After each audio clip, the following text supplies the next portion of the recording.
Ouais, j'ai déjà entendu parler de matchs truqués sur les tournois futurs. Les gains sont pas énormes, donc du coup c'est plus facile pour un parieur de corrompre un joueur et de lui proposer déjà une somme supérieure à ce qu'il aurait gagné s'il gagnait le tournoi. Donc ça peut arriver, enfin je pense que c'est déjà arrivé que certains joueurs dans le besoin, ils aient été tentés par ça. Moi je sais que j'ai pas eu d'approche, ça m'est peut-être arrivé une fois. Par contre je me fais insulter régulièrement sur mon Facebook, des parieurs qui parient sur mes matchs. Voilà, une fois que je perds, ils m'insultent, ils insultent ma famille.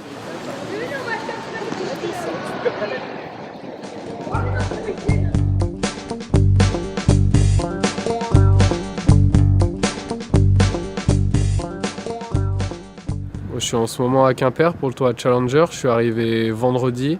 Bilan un peu mitigé. J'ai gagné 2 matchs en qualif contre deux bons joueurs, un ancien top 100 et un ancien top 150. Et j'ai perdu aujourd'hui au dernier tour des qualifs. Donc voilà, pour la confiance, c'était quand même pas trop mal parce que j'ai réussi à faire deux bons matchs. Après, niveau comptable, bon, c'est vrai que je m'y retrouve pas trop parce que du coup, je mets aucun point ATP.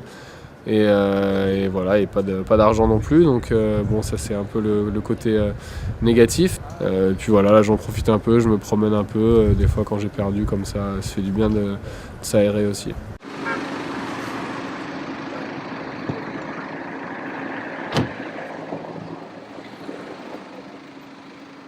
Alors je trouve en fait que les joueurs se mettent la mauvaise pression. Ils se mettent particulièrement la pression des résultats, là où il faudrait plutôt qu'ils se mettent la pression sur les objectifs à atteindre. Voilà, parce qu'ils sont plus dans une idée d'obtenir des résultats tout de suite, au lieu de rester dans la progression.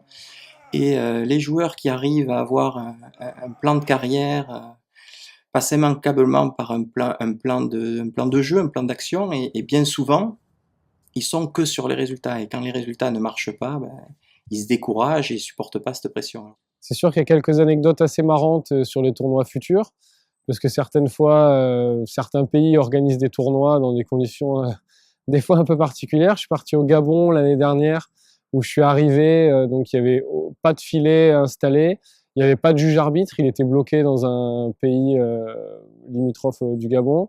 Il n'y avait pas de balle pour s'entraîner. Ensuite, les arbitres de chaise ou les arbitres de ligne ne savaient pas arbitrer, ils annonçaient des balles fautes, des fois qui retombaient au milieu du cours, parce que voilà, ils n'avaient pas de formation. Le dimanche, les ramasseurs de balles ne voulaient pas travailler, donc il n'y avait pas de ramasseur de balles, pas de juge de ligne non plus le dimanche. Donc ils essayaient de faire ça dans les règles de l'art, on va dire. Donc à la fin des matchs, ils nous interviewaient, ils avaient monté un petit plateau télé, tout ça, ce qu'on a très rarement dans les tournois futurs, et ils posaient des questions. Je me rappelle d'une fois où ils m'ont demandé de décrire l'équipement d'un joueur de tennis.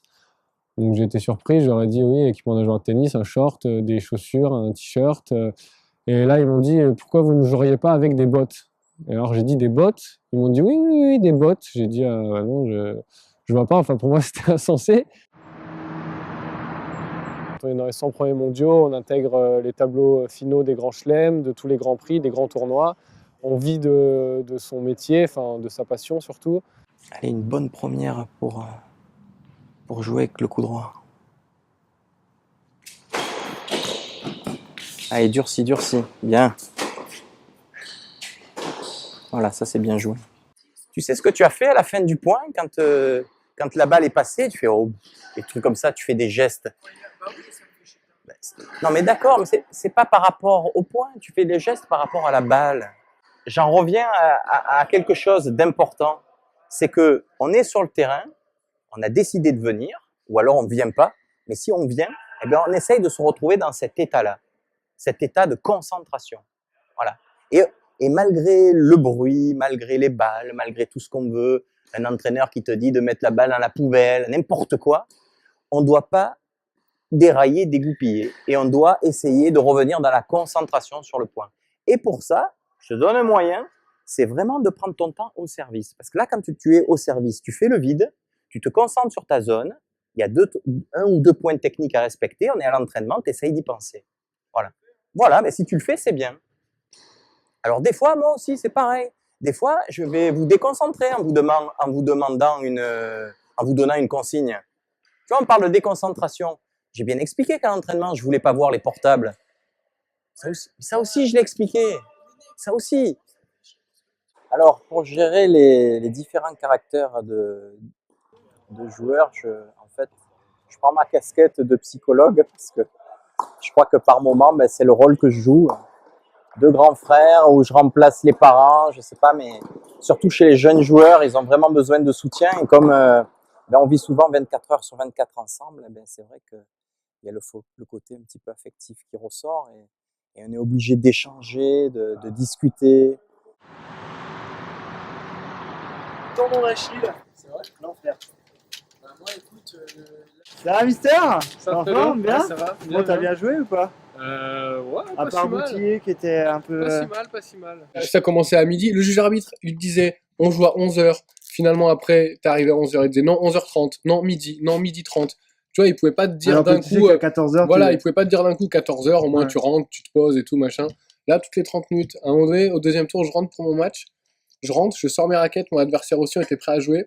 Le juge arbitre, il rentre. Il fait, non, finalement, je vais envoyer un autre match avant vous sur ce cours. Vous jouerez qu'après. Non, mais Je m'étais organisé pour manger Ouais, avant, m'échauffer et tout. Mon adversaire, il a pété un plomb. C'était n'importe quoi l'organisation, franchement. Et tu vois, quand je te dis, tu me dis, ils pouvaient faire plus de matchs lundi.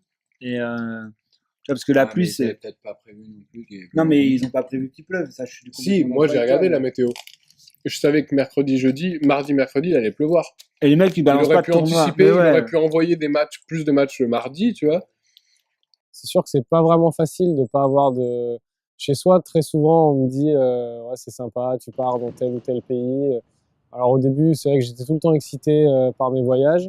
Et maintenant, voilà, que je commence à en avoir fait quelques-uns, je me rends compte que je suis souvent plus content de rentrer à la maison que de partir sur un tournoi. Donc j'ai beau être des fois dans des super conditions et dans des super pays, au bout d'un moment, voilà, il y a beaucoup de solitude aussi dans le sport qu'on fait. Je me retrouve certaines fois dans des pays où je suis seul français pendant 15 jours, 3 semaines, où les possibilités d'entraînement sont assez restreintes, où je suis pas vraiment dans une ville, je peux être un petit peu à la campagne, je dors dans des conditions très moyennes.